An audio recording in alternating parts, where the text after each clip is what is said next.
Hey guys, welcome back to the Base Brief. This week we're talking about a TikTok trend called quiet quitting, a school district reviving corporal punishment, and is California going to kill McDonald's? Let's jump in.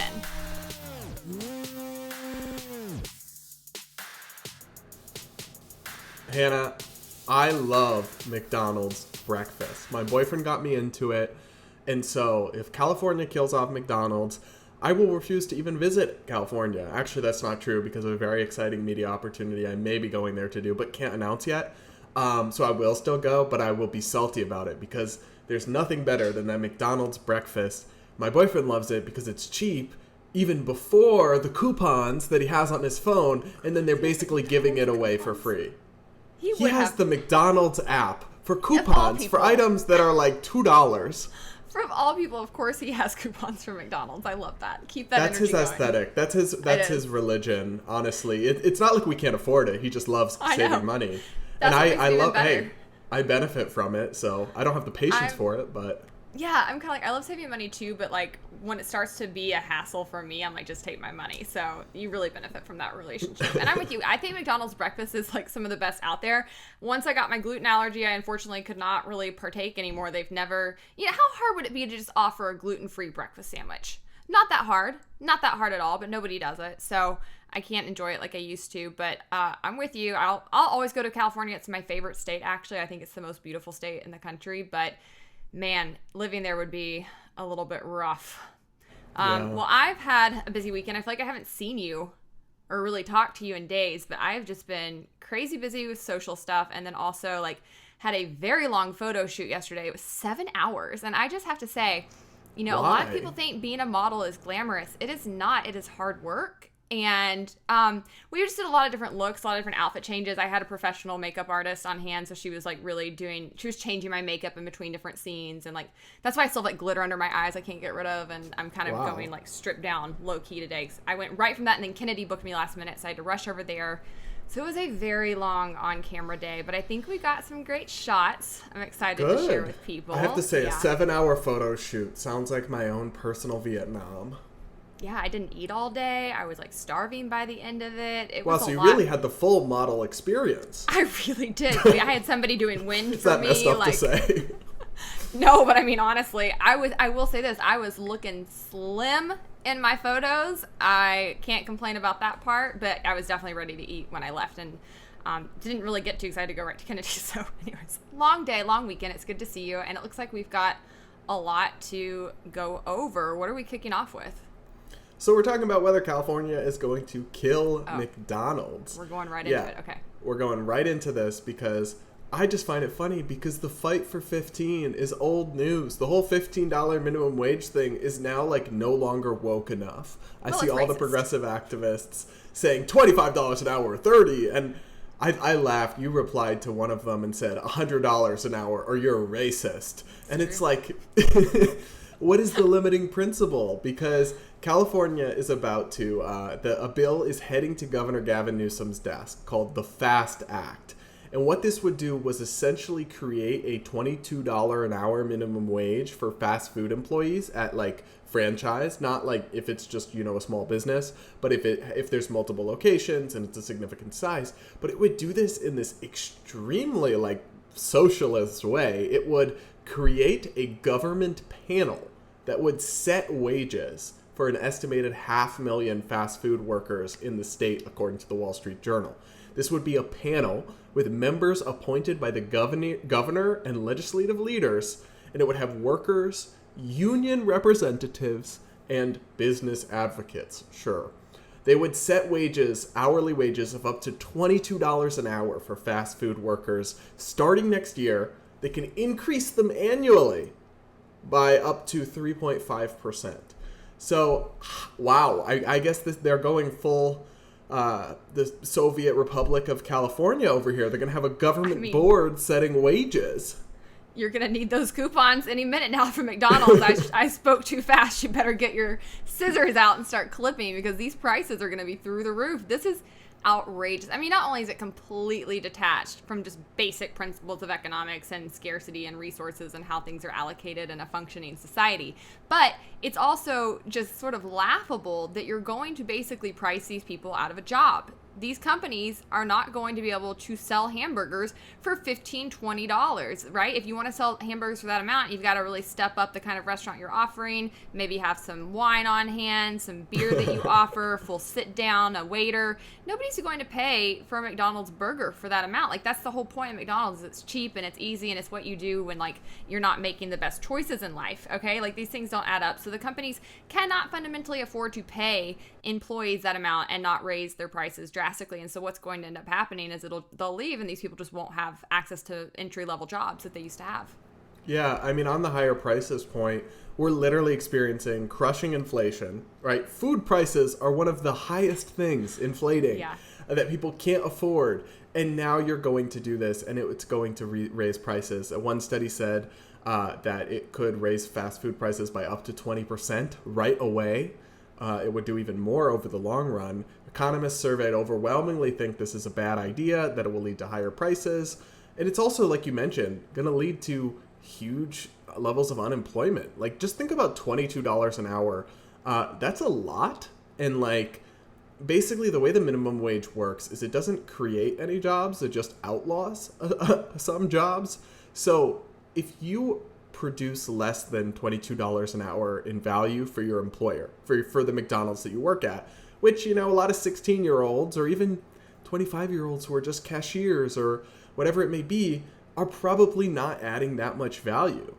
It's literally economically impossible for the employer to keep employing them at that price unless they're just going to do charity instead of business, which isn't how businesses typically operate. So essentially, like, if you can't make that much in value, $22 an hour, you're just not going to be able to be employed by these places. And I think most of these people won't.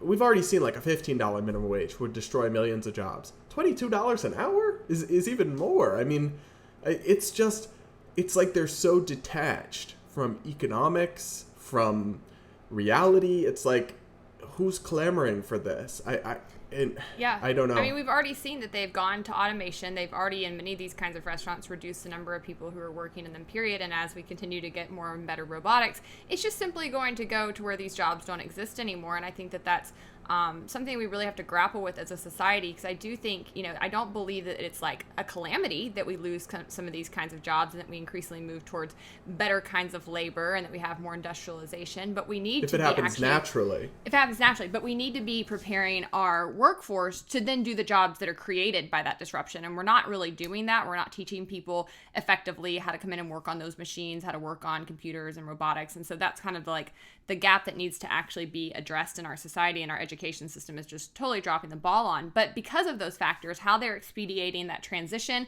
then also the fact that our government schools are not preparing people for the work that will be needed, what you're going to do is create a lot of devastation and harm, because you're going to push people out of jobs before they're ready and prepared for the next wave of jobs. You're going to have a real lag there. And so I think that's a huge concern. I think this is the last thing. It's the furthest thing away from being empathetic or concerned about people who are poor. And like, it's really just something where you're so self-righteous, you're so like uneducated in your activism that you're going to come in and actually hurt poor people. Because, jobs like McDonald's, they might not pay very much on their face. And the reality is, nobody's going to pay you $22 to make a burger. I'm not paying to make $22 an hour to make me a burger. It's not worth that. But you can get your foot in these entry-level jobs, start learning how to do those things, and quickly move up. McDonald's and many of these fast food restaurants have lots of great programs that quickly try to move people who are hard workers into management. They often offer to help pay for their college. I know my dad was a McDonald's manager back in the day, and I think it helped pay some of his college. And like, he didn't stay in those roles, but it was a really good springboard for him. You remove those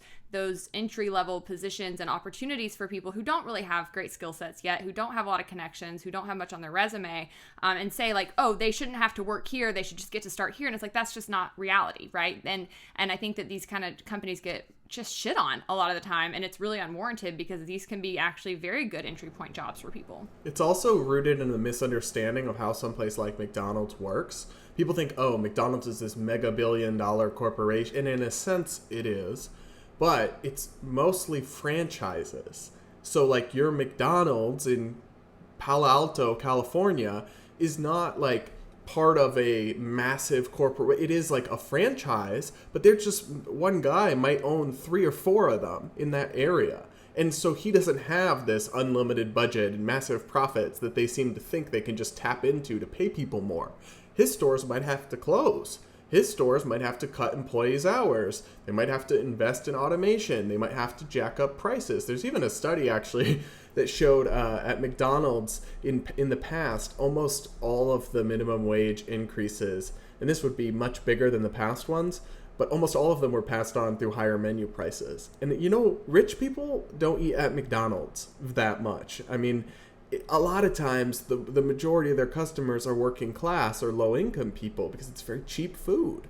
And you're actually, on one hand, you think you're giving them something, but on the other hand, you're taking it. And you're causing all this dysfunction along the way. I mean, it's also just so nuts to me to think that one government panel, you know, in the state capital is going to set wages and regulate labor conditions throughout this sweeping and diverse state. I mean, there are parts of California where $22 an hour isn't actually that much, but there are rural parts where that's a huge amount. It's like the cost of living, the average income. These things vary wildly, but they're going to do this one-size-fits-all solution, come up by some political cronies. It's just nuts. And it's not a surprise to me that one Republican lawmaker says McDonald's told her that if this passes, they will either stop expanding in California, stop adding new franchises and new restaurants, or possibly even abandon the Golden State entirely. And I don't know how that's supposed to make Californians better off. Yeah, especially like poor Californians. I can't remember the study I read, but it was something I came across a while back that like a lot of poor people are actually very dependent on restaurants like McDonald's to get food for their kids and to get cheap available products, because you can't make things as cheap as McDonald's offers it, honestly. Like you couldn't go to the store. Because they mass produce it. So like you as a family who's struggling financially and with the cost of hamburgers shooting up, you can't go in and buy a package of hamburger meat and buns and all the sauces that go on it and produce it for $1, which is what McDonald's sells it at. So it's really just economically illiterate. This is why we always push back on central planning. And I think that this is an important thing people have to realize. Like, price is a signal. It is nothing more, nothing less than a signal of what the resources are behind it and scarcity behind it. And so when you come in and try to allocate price and central plan the price, whether that be for good or for labor, you're going to really mess up the economy because you don't have all of the knowledge that you need to have for those specific situations in order to best determine what that price should be. You're missing information. And so that is why a free market economy is such an amazing, beautiful thing. And I still love Leonard E. Reed's iPencil from Fee that like describes that, how like none of us could make a number 2 pencil, as simple as it is, the most simple product on the planet. You and I could take a week and we would not come up with a number 2 pencil because of all of the resources, cutting down the lumber, producing the rubber, making a little metal piece, etc., that go into building this number 2 pencil. But yet that happens through a natural cooperation in a free market society where people are just pursuing their own interests. They're going about trying to make money for themselves, trying to build a better life for their family. And in doing so, they have to produce things that are valuable to other people around them. And then other people can take those things that are of value and use them to make other things that are of value. And you get this amazing cooperation.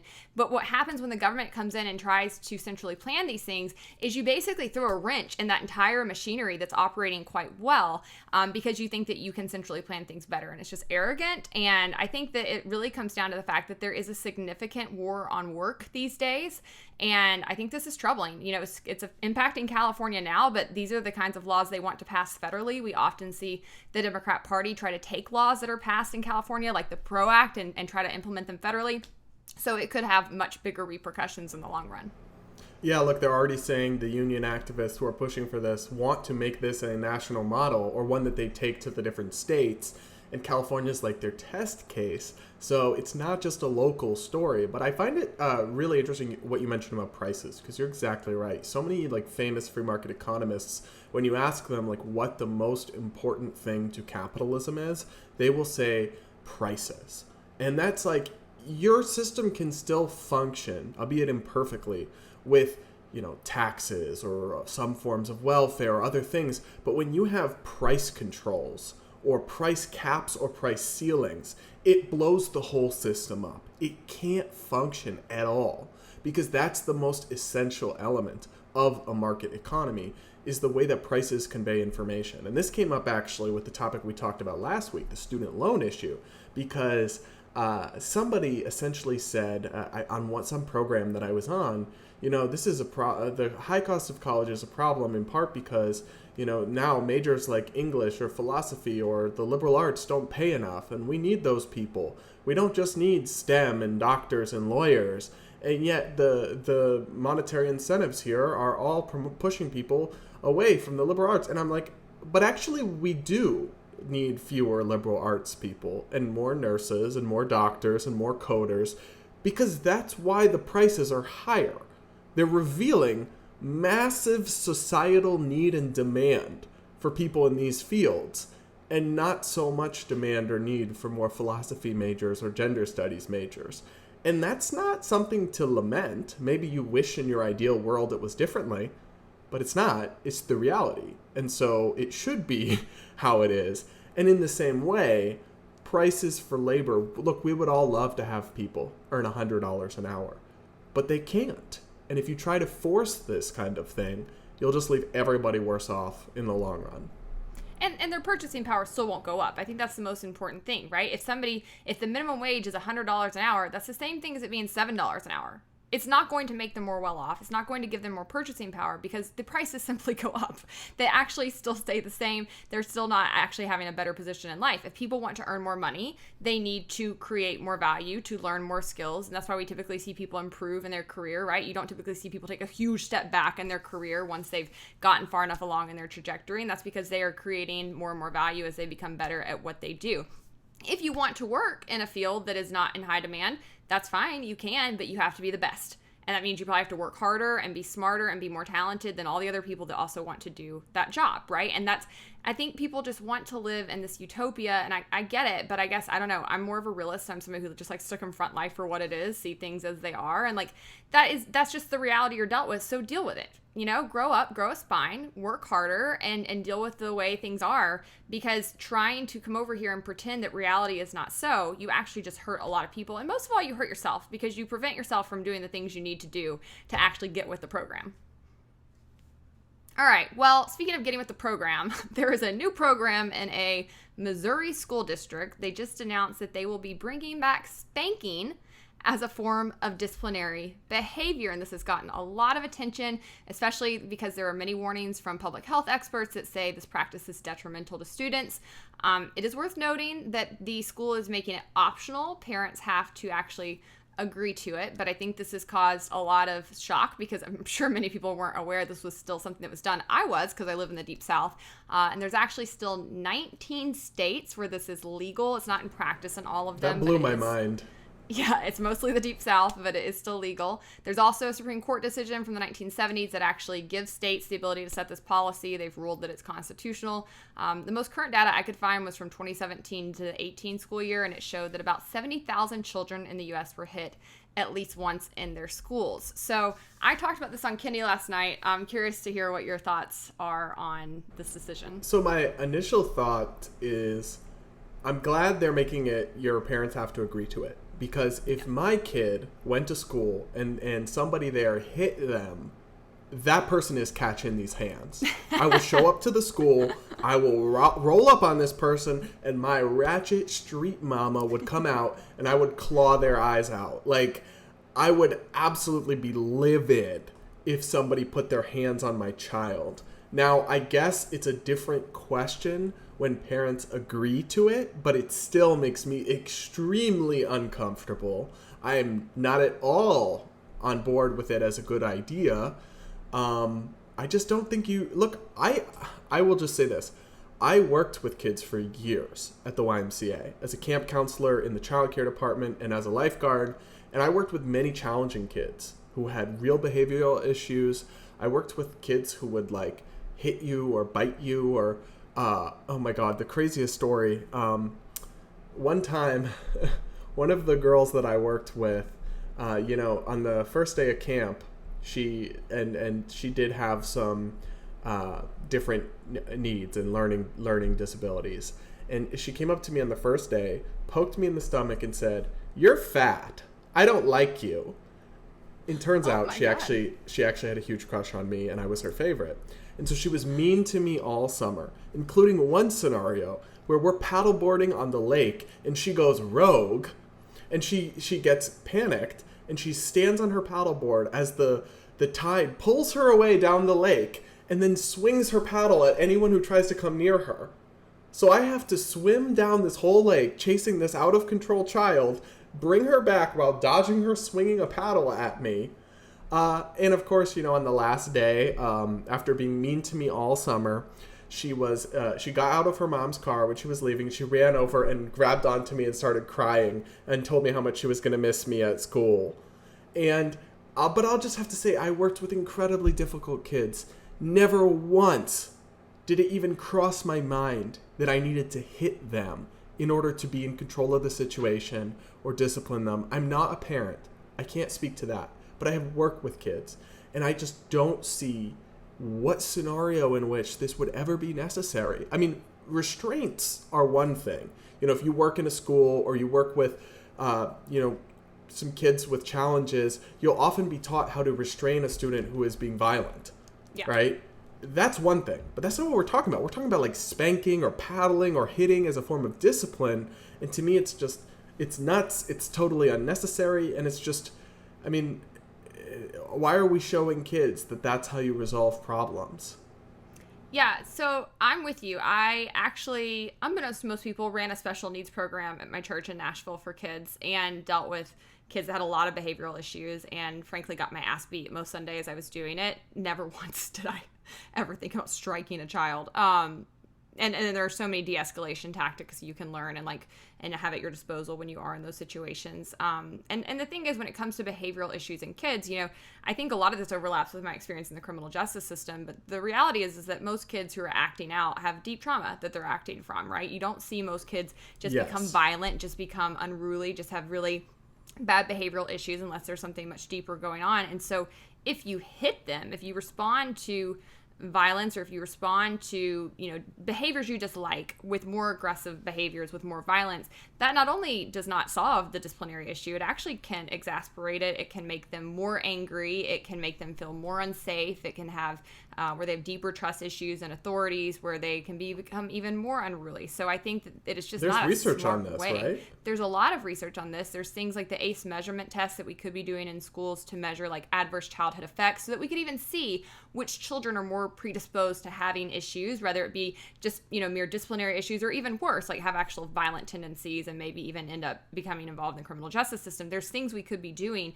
to start intervening early on and ensuring that we're directing those kids to better resources within schools, making sure we have more mental health counselors, we have more people that are actually active in these situations and intervening on the kids' behalf. And then there's a lot of trauma-informed responses when those problems are identified that we could be doing, all of which would actually work towards healing and actually ensuring the root cause of the problem is addressed. We don't say hitting is okay. It's not okay in the public. It's not okay for adults to hit adults. Why do we tell kids it's okay for adults to hit you, or that's how we're going to solve your problem, or that this is an okay thing? It's absolutely not. Violence is never okay. I never think we should be telling kids that it's okay for anybody to strike them or hit them in any way. We want to go the opposite direction, right? If somebody hurts you, you need to speak up. You need to let us know. We need to be able to protect kids like this in our society. So I have so many issues with it on its face. All of the mental health community backs these things up. The American Psychological Association released a resolution a while back, and they said that physical discipline of children by parents or older authorities, they were looking at parents, but they found research over the years that outlined how it can actually put a child's mental health at risk, as well as increase their inclination towards aggressive behavior. I think on top of all of that, we're already dealing with a population of kids from the response to COVID that are dealing with heightened issues of mental health and anxiety and just fear and lack of understanding of how to go about their school day since they lost so much time in school. This is the last thing we should be introducing in the schools at this point. I think it's ludicrous. I guess I'm with you. I'm glad at least they're letting the parents opt in. But my problem with that is that older generations are not as informed on many of these things. Spanking was much more common. I don't know if you were spanked, but I certainly was. And my parents stand by it. Like my mom, after my Fox News interview last night, was like, I still think it was fine to spank you. And I'm like, I'm telling you it was harmful, and it led to trust issues, and it gave me anxiety, and you're not listening to me. But okay. And I feel like that's been the response from a lot of older people. Like the host who was stepping in for Kennedy last night has a show on Fox News Radio, and he was like, all my callers supported it. I was surprised. And I was like, I'm not surprised, because radio listeners are older, and they typically are not researching this. And also, I think if it's something you've done to your kids, it's really hard probably to go back and admit you were wrong and it's not okay. And I get that as a parent, there's a lot of shame with like those kinds of things. And, you know, I'm sympathetic to I don't fault people that much when everybody was doing something. Yeah. There wasn't all this research on it. Their parents did it. But I just think you have to evolve on these kinds of things. And we know now it doesn't work. It's not a good idea. So, yeah, for me, the only thing about this is I'm a little torn on the question of whether or not this should even be allowed. I know that I don't agree with it. I know that I don't like it. I know I would never allow it to happen to my children. But in a school choice type of, framework, if a parent wants to send their child to a school that has corporal punishment and gives permission, does that remain a fair element of like parental rights and autonomy that we really believe in? Or does that cross the line? Because we all agree that like when it becomes literally child abuse, it is no longer parental rights or, parental discretion. But there's wide latitude and there's lots of things that people would strongly, strongly disagree with about how other people raise their children that aren't necessarily abuse, and you can't categorize everything as that. But to me, this kind of really edges up to that line. Yeah, I think that, it's a bigger discussion than just whether or not a school should allow it. I don't think schools should be doing it. I think that's just carte blanche, pretty obvious. Like, there's enough scientific evidence against it that government schools should not be doing this. Whether or not parents should have the right to do it, or whether or not they should be able to opt in to a private school that does it, I guess that's a little fuzzier, but I'm almost on the edge of saying, like, not really. Because at what point does spanking go from spanking to child abuse? I think it is child abuse. I don't think you should hit your kids. And I think that, we're already a bit past this discussion. We're starting to talk about, like, what mental and emotional abuse looks like by parents in the home. I think there should be an obvious line to parents that says hitting your kid is never okay. We know enough now. We're progressed past this as a society. Like, this is not something we're going to continue doing. And unfortunately, because there is that mentality that's so pervasive, like, well, I was hit, so I turned out fine, so it's okay to do it too. We see that that's very common in people, and so we aren't doing enough to educate them. Like, no, you're probably not totally fine, like if you're hitting your kid, and it doesn't mean that you should keep repeating this cycle. And by the way, it's mostly poorer people who repeat this cycle. This is not something you see in the upper classes of society. They don't do this. They haven't done this in a very long time. And so doing more to educate people, and I think by saying, like, this is child abuse, this should not be legal to hit your child, I think that that's a fine stance for. I'm almost fine saying that. Like, I'm kind of on the edge of, I think there's some latitude, and I'm not saying we come in and take your kids away, I guess, if it is illegal, but I think we should at least do more to try to educate people about just how harmful it is and that it is a line that you shouldn't cross, and do more to, like, direct parents towards better ways of handling discipline and of ensuring that their kids don't come out being scumbags, but also are not coming out and dealing with the trauma of their parents striking them. I also find it a bit strange because parents, a lot of right-wing parents, and sometimes legitimately, sometimes perhaps not so legitimately, they've been having this kind of alarm and panic over, like, grooming in schools is what they call it. And I don't love that term, but they're saying, like, with the Florida law, we don't want teachers discussing sexual orientation or other concepts, like they're infringing on parents' domains.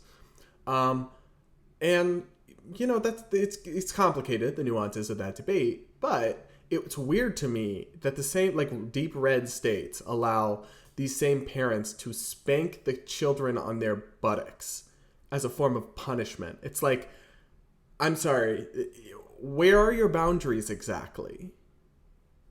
Yeah, well, and so I want to point out that this is being brought back for the whole district. There's no age limits on this, and I think, like, oh my god, are they going to be spanking teenage? What? Yes, like, it can. I have this story. So my parents grew up in Alabama, where this was definitely allowed, and I can't remember if it was my mom or my dad, but one of them talked about this issue where some girls came to one of their school dances in dresses that were, like, a little too short or something, and the male principal spanked them.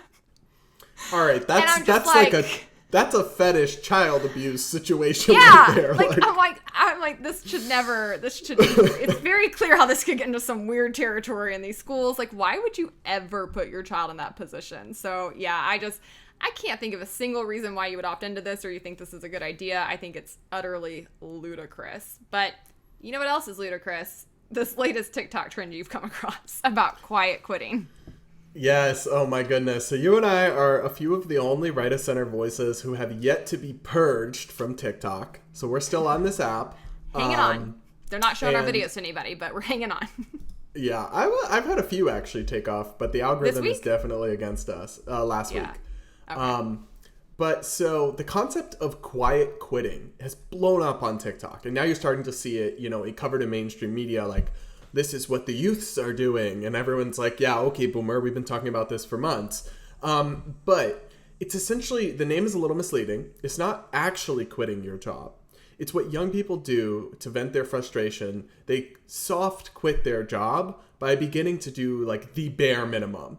Clock in at 9 o'clock, take lots of breaks, leave at 5 on the dot, never answer an email. It's the antithesis of hustle culture. Here's a video that went viral kind of explaining the concept. It now has over 3.5 million views. Take a quick listen to this. I recently learned about this term called quiet quitting, where you're not outright quitting your job, but you're quitting the idea of going above and beyond. You're still performing your duties, but you're no longer subscribing to the hustle culture mentality that work has to be your life. The reality is it's not, and your worth as a person is not defined by your labor. So what's your initial impression of just this as a concept?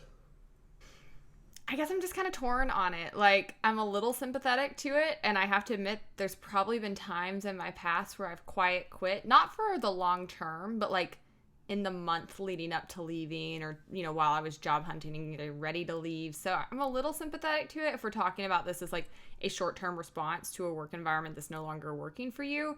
If we're talking about it as a long-term response, then I have issues. Yeah. And some people really are. Take a listen to this one guy and what he had to say.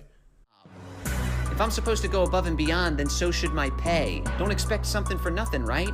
Or does that only apply to poor people? Yeah, my employees show up every day, but they don't dress up like Santa Claus and bring me toys, so they're lazy. You're lucky that an employee does their job. I've done so little at work before that it wasn't even quietly quitting.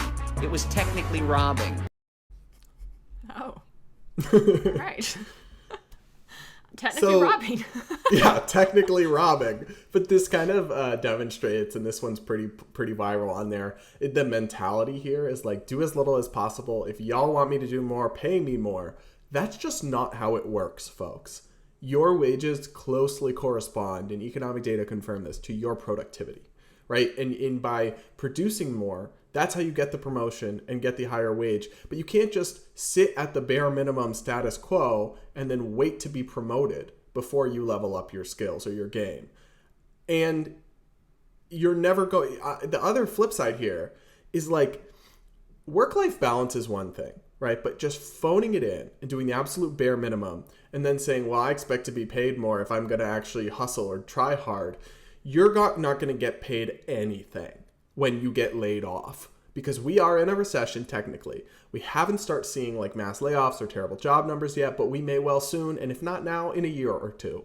And the people who are quiet quitting and just phoning it in, doing the bare minimum, are going to be the first ones to get the pink slips. You're not helping yourself with this mentality. I largely agree with you, but I have some pushback. So, number one, there's this excellent podcast I listen to called Hidden Brain. It's my favorite podcast out there besides ours. And they have this episode on there that's about, I can't remember the term they use for it, but basically like worthless jobs. And they estimate that about 15 to 20%, I think, of the workforce are jobs that are not technically needed, but nobody really understands that they're not needed. And so you have a lot of bloat in the workplace where a lot of people are paid, especially in office jobs is where they find this, to do things that are not really measurable. And so it's kind of hard for managers, especially when you get into fairly large companies, to tell like who's really doing a lot, who's not doing their job, who's quiet quitting, who's just doing the bare minimum.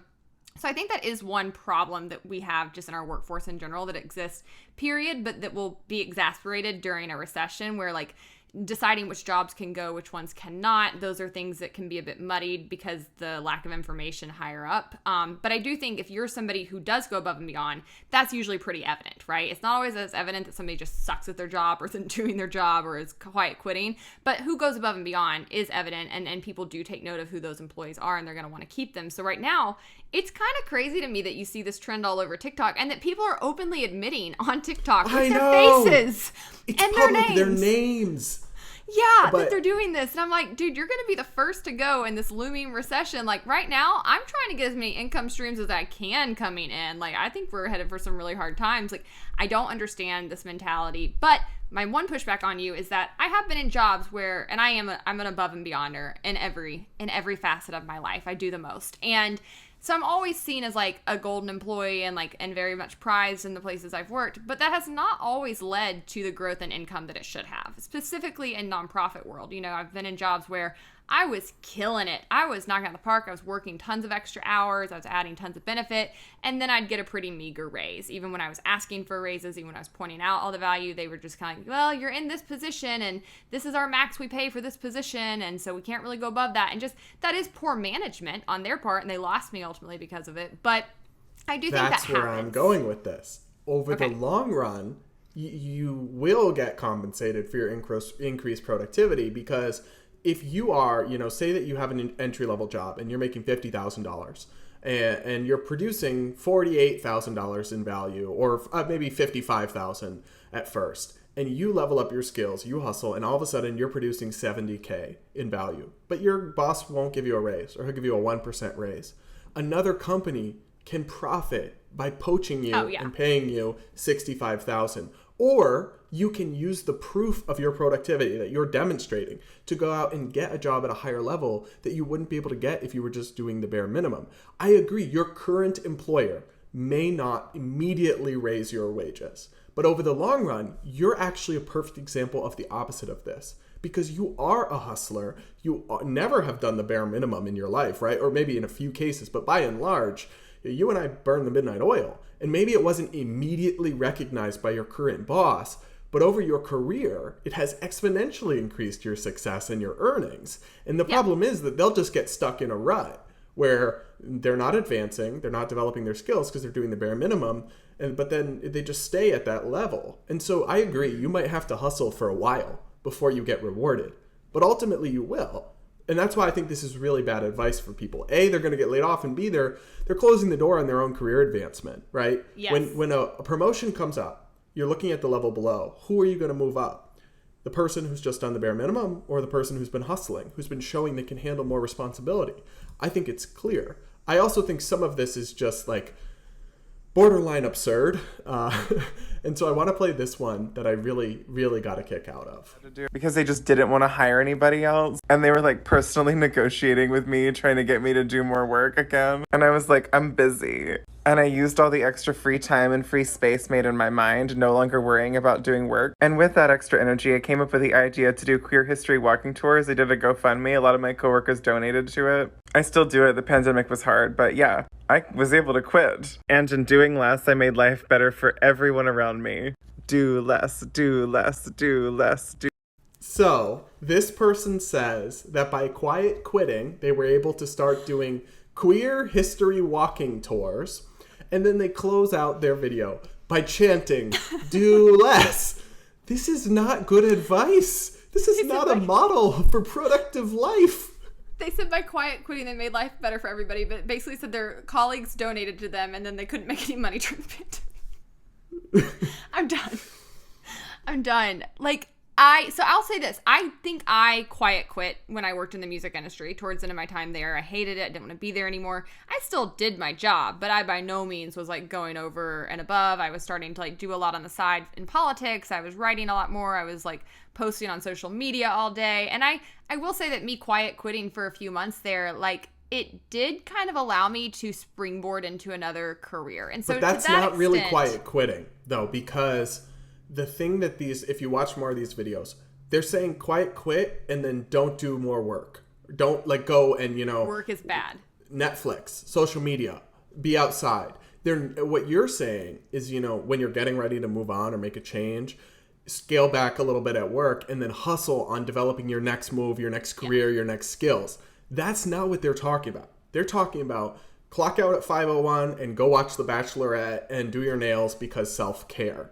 They're not saying do a side hustle or work on other skills. This is just That's bad advice. part of why it's bad advice. I mean, it wouldn't necessarily be great advice, but there are situations where the former does make sense. The latter is never going to set you up for success. And if you don't want to be successful, that's fine, I guess. But don't think that it's glamorous or that this is cool or funny. And that's what a lot of this is. Like this whole self-deprecating, nihilistic worldview, you find so much of it on TikTok, but I think they're fundamentally leading a lot of young people astray. Yeah, well, and I think this is an attitude that I just think is so unhealthy, being pushed that like work is bad, work is not self-care, work is detrimental to you, work hurts work gives life your meaning. life. And I'm like, for many people, work is everything. Like, I love work. There is human dignity and value in work, even if it's not the work you love, even if it's dirty work. And like, I hate when people come for me because, like, yes, I now have a very cushy job. I get paid to do exactly what I want. I have a high level of autonomy and I make a lot of money. Great, sue me. You know how long I worked to get that? I've been working since I was 10 years old. I have done every kind of job under the sun, and I was great at all of them. And that's why I now have the position I have. And so I hate when people are like, well, you just love work because of your position. No, I've always loved working. I've always found meaning in it. I've always loved the freedom and autonomy of it. I love being able to use my gifts and my skills and like getting things done in the world. And I think if you are somebody who rejects that premise, you end up being a very unhappy, unfulfilled person because you never find a way to actually find value and meaning in work. You never find a way to actually like give back to the world and to really have a sense of purpose. And I think that this is like what they're pushing back on really. It's like work is not your identity. And it's like, it's a part of your identity. It is a part of your identity. What you do for a living, what you contribute, that should be a part of your identity. How well you show up to work, how you approach things from an ethical standpoint, that should be a part of your identity. Taking pride in yourself.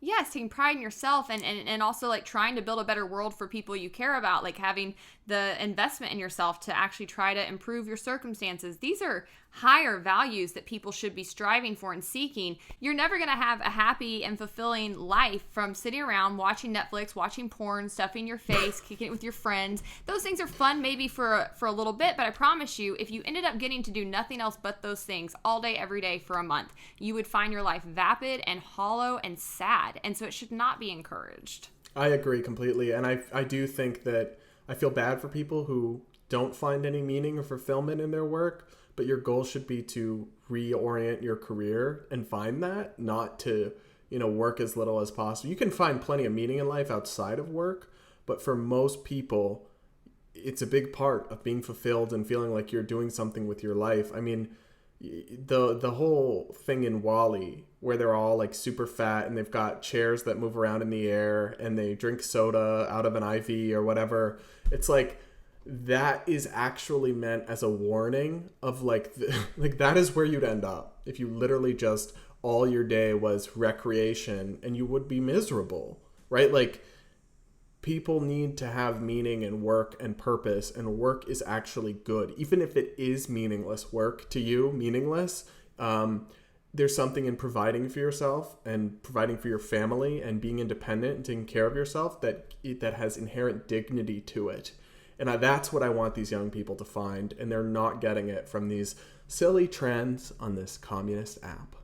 All right, well, with that, let's go into the comments section from last week's episode. We got a lot. And to start, Eric asks, how does the President of the United States have the authority to spend upwards of $300 billion on executive order alone? This is referring to the student debt cancellation.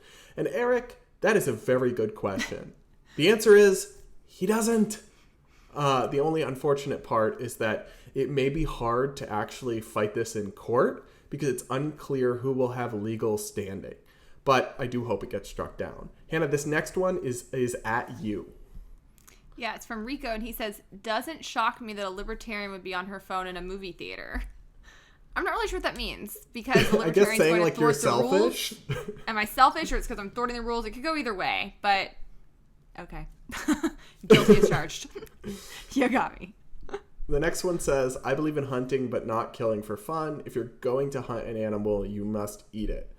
I appreciate that perspective, but I still think, why are you hunting for meat when you could just buy it? It's because you're enjoying the act of the killing and the hunting. So still a little weird to me, but yes, it's much better if you don't like waste. I agree. Yes, I agree. Like, I am unilaterally opposed to trophy hunting. I think you're a sick freak if you do that. Like the people who go kill rhinos and elephants and take pictures with them, like, ugh, major serial killer vibes. But if you're going to hunt, you're doing it to actually consume the food. Like, I don't have as much of an ethical issue with it. I do still find it vastly unappealing. I would never want to. The next comment is from Rolling Tree, and they say, I haven't read anything on Fauci, NIH employees receiving royalties from pharma. That should be huge news. We agree. Wow, some degree of quid pro quo is almost unavoidably inherent to the concept of government, which is why it should always be as limited as possible. But this is approaching third world corruption level, especially with the NIH attempting to block transparency. Thanks for highlighting this. And thanks to Rand Paul for giving Brad the scoop on that, because Base he's the only reason we know about it is folks like him and at Open the Books. They've done an investigation. Otherwise, this stuff would never be covered. And of course, like, the mainstream media doesn't touch it because they worship this man. But just a reminder, keep an eye on our website where we're covering this kind of thing, because we're often doing articles too. So make sure you're going to base-politics.com to keep up with more news besides what we can fit into the podcast every week. And so in the next comment, Matizia, I'm so sorry if I mispronounce her name. Let us know in the comments. She is a regular commentator. She says that, referring to Fauci, unfortunately the left, broadly defined, still worships this man. I agree that it's unfortunate, kind of creepy, culty, and a little bit like a fetish at this point. Like, I don't know if you've seen the bobbleheads and the other stuff. Like, they have so much Fauci merch. It's like, listen, even if you like him, which I don't, but even if you do, don't become a complete simp. Brad, did you see on Twitter this week, there was a video or a photo of Fauci in his office circulating, and behind him, he had his own, like, Catholic candle with his face on it. Is that real, though? Sometimes they Photoshop those. I don't know. How would I know? I think it was real. Seems legit. I could believe it. It wouldn't be a shock. Yeah. He did refer to himself as, like, the epitome of science and integrity and all things. He's the science. Yeah. So next up for the comments, this is on our police brutality conversation. This person says, the police won't beat you because of your race. They will beat you because it's fun. And this, of course, this is referencing a video of the police beating a white person. So I get what he's going for, but I mean, there is a little bit of a racial angle to it. Yeah. I mean, I think that it really just comes down to how we do policing and who they encounter more. I don't believe that we have a situation where, like, police are just overtly racist and they're like, let us go, like, be really violent with black people, and then we're gonna, like, just treat white people really well. I think it's more so that they are more heavily involved in black communities and police them much more heavily. Because sometimes the cops doing this are black themselves, right? Like, it's not always white cops beating up black people. So even in the George Floyd case, I think there was a black cop on scene. So yeah. All right, the next person is Matt. He said, if I was a cop, I'm turning the body cam off if I use the urinal. Otherwise, it stays on for my own sake at the very least. Yeah, not a bad approach. As we've said, I think the vast majority of policing reforms that Brad and I advocate would protect good cops as much as they would push out bad cops, and anybody who's actually an ethical behavior within these systems should hope to see them. Yeah, I will just say that, like, if you're a good police officer, your body cam protects you. There have been many cases where somebody accuses you of something and you've got the footage and you're instantly cleared. So I agree. It maybe you can turn it off in the urinal, or also, like, no one's going to look at that footage. It's only going to be looked at for certain times if there's an incident or something. So, yeah, I agree. This is, the police are equally violent across racial lines per interaction. They just have more interactions with black people. If people realized they were too violent towards essentially everyone, change would be easier, but you can only create a solution and not politicize the victimization on a class level. Yeah, kinda, but also, like, the police are more likely to, black and white people use marijuana at the same rate, but they're more likely to arrest black people. And I don't know about violence specifically, if they're more, I don't know. Yeah, they are. Well, it's a chicken and egg problem, right? Because we see that black people are overly policed. Their communities have far more police in them. They're more likely to be arrested. They're more likely to be charged. But also, we see that there is more violence in black communities, right? And so oftentimes it's the black community themselves saying, we want more police, we need more laws, we need more presence. And so that, to me, actually is a cyclical problem that I think has to come down to strengthening the community's relationship with police and actually just getting tough on police brutality, because until that point, I don't think we can say which one's causing which side of the issue. All right. From Mayo, they say, the officers did the will of the people. If you expect 60% of people dislike this, you're on the wrong planet. I guess speaking about the officers beating the crap out of the guy on the ground. I think that's wrong. I think if you showed that video to Americans, they would overwhelmingly think there's something wrong. Well, they did. That's why it went viral on Twitter. Like, nobody was defending that except for Mayo. So, Mayo, I think you're by yourself on this one. And this next person who commented, I've watched 45 seconds of this video, and I can already see you people are clueless, and I assumed you must be Democrats. Oh, my gosh. This person's Maybe... a cop. 1,010% this person's a cop. Maybe, I don't know, but... then they went on this long rant about maybe there was a gun. They weren't really subdued. And I'm like, I don't know, bro. I can see 3 people standing on top of this person and beating them until they see a camera, then stopping. I think they were subdued. I don't think there's a gun. And even if not, he's pinned to the ground. Yeah, I just think a lot of people just see these kinds of things and reflexively have to defend the police. This whole paragraph is him basically trying to say maybe the guy had a gun. He clearly wasn't subdued. Sir, everybody watched that video. That's the same eyes we did. And the man is clearly having the crap beat out of him on the ground. He's not fighting back. He's 3-1. Like, this, I guarantee you this is a cop, just the way it's written. He's like, you've never had to be in danger and subdue somebody. And it's like, you're right. And I wouldn't sign up for that unless I felt capable of doing it without harming people and running over their constitutional rights. So, no sympathy from me here. The next one is from Russ, and he says, Brad, can you please burn that tank? Why are you wearing nude? Do you want to look topless? And where are your sleeves? Love you, bestie. Drag me harder, King. I mean, I don't go to the gym and work on these biceps, not to show it off for, extra clicks. I mean, trying to get some thirst trap stuff going over here. Like, I agree that the nude color tank didn't go on camera super well. But also, like, I don't put that much thought into what I wear for this podcast, okay? You just get me in whatever I'm wearing that day. And you better lucky. Like it, bestie. Yeah. You're lucky we're not in pajamas, because I want to be. So these last bunch of comments is why are in response to our commentary on Liz Cheney and the Libertarian Party tweeting that she should go to prison and not bothering to specify any actual crimes or, any evidence, just floating out the idea of jailing their political opponent. And we've gotten a lot of backlash for that. But we'll read some of the YouTube comments. They made the post so people like you would go full Karen about it, show your sophomoric take, and ultimately win people over. The plan is going well, it seems by the response to both your tweet and this video. Look, I'll just say this. If your official political party account is knowingly putting out boob bait troll level material just to upset people, and then somehow that's a recruiting tactic, you're not doing politics well, and you're not a very serious party.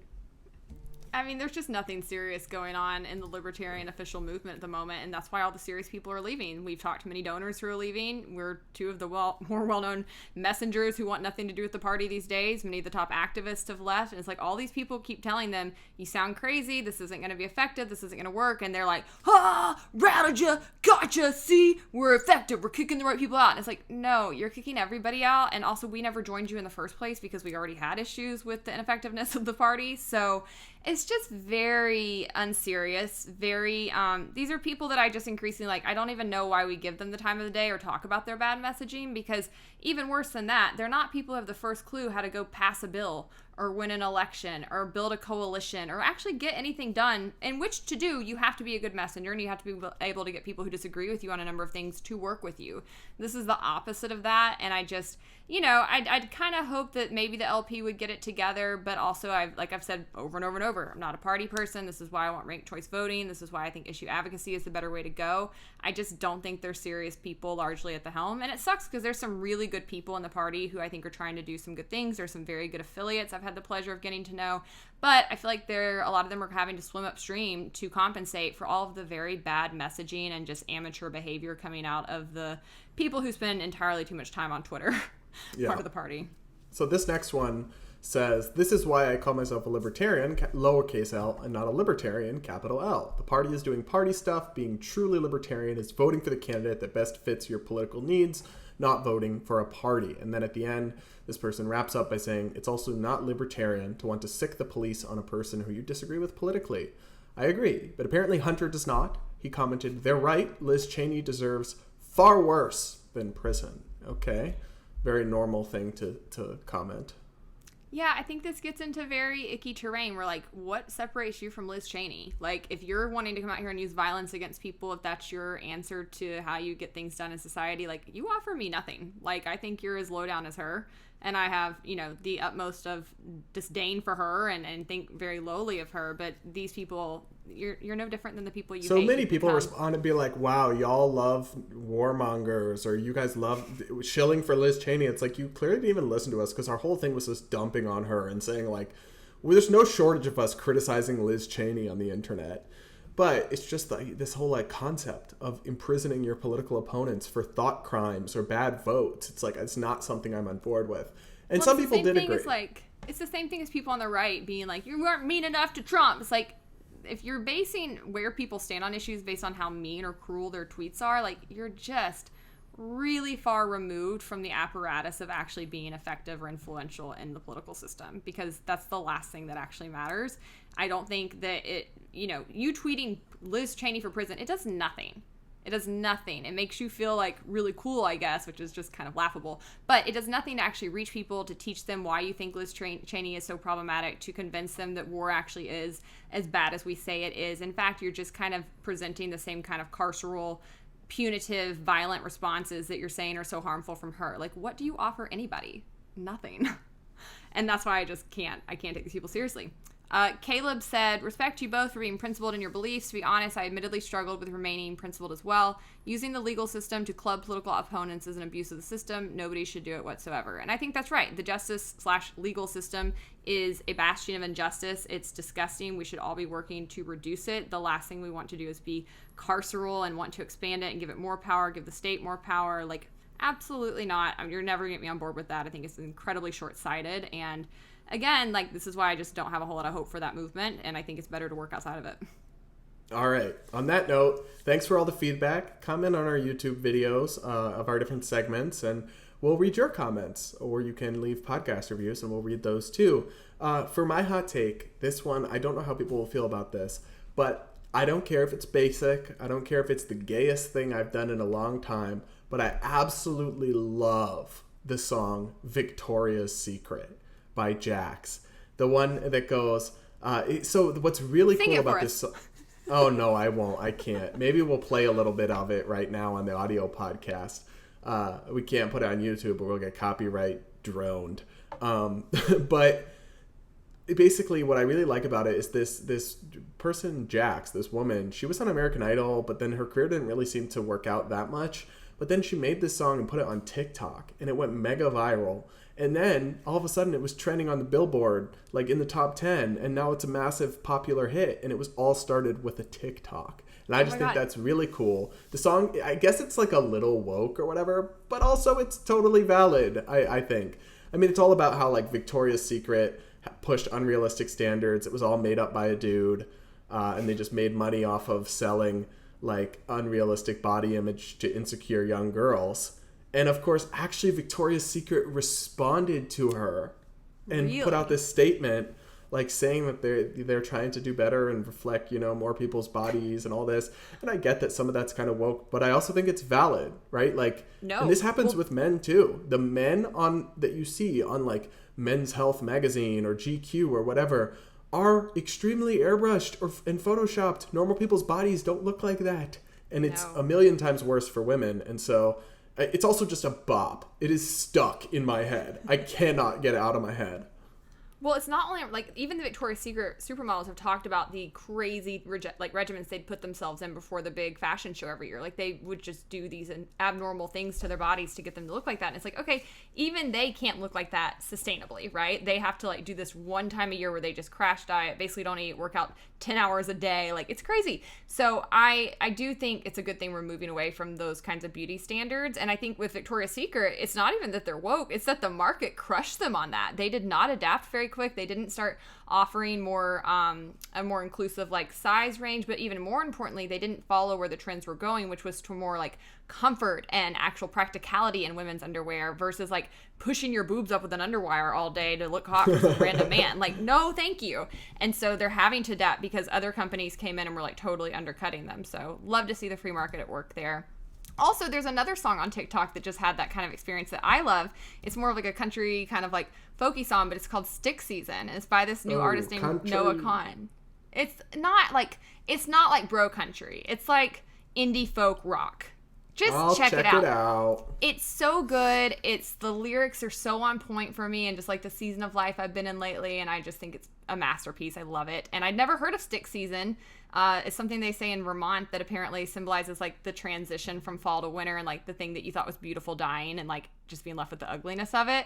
And I thought it was such a cool metaphor. So I learned something new from his song. But that's cool. I love to see people take off on TikTok. I think it's a really cool way to break the music industry, which we'd love to see as people who used to be in the music industry. Tear it all down. My hot take today is that, I think my hot take is that glitter should be banned. And I've been on the fence about this for a bit because glitter can be really like cool looking in photos. It can really escalate the look and appearance of things and be pretty. But the thing with glitter is you can never get rid of it. It's all over everything. She just put a little glitter on my eyelids for the photo shoot yesterday, and it is in my purse. It's on my hands. It's on my face. I've washed my face twice. I can't get rid of it. It is like the cockroach of beauty products. It just won't go away. And I think that I'll try to avoid it from now on in my life. I don't know how you'll ever recover. Sounds like a really tough hurdle. Problems. Yeah. I'm having a lot of problems. Actually, my other real hot take, but I'm not there yet. I was going to say that I've been playing pickleball. I joined a league recently, and it's going really great. I also play tennis on Monday mornings, and I was about to say that I think pickleball is better than tennis, but then I chickened out because that feels very controversial, and I'm not sure I believe it yet. Like, tennis is not as accessible as pickleball. It's a lot harder. There's a lot more technique to it. It's a little bit snobbier. But, like, I really want to be good at tennis, but it's harder. And so pickleball feels a lot more accessible and welcoming. And so I'm trending towards, like, maybe I'll just play pickleball a lot more. It's cheaper. But I don't know. I'm not sure that's actually correct. Tennis might actually be superior, and I just want the easy way out. All right. Anyways, that's the show, guys. Thanks for tuning in. Stay based, and we'll see you next week.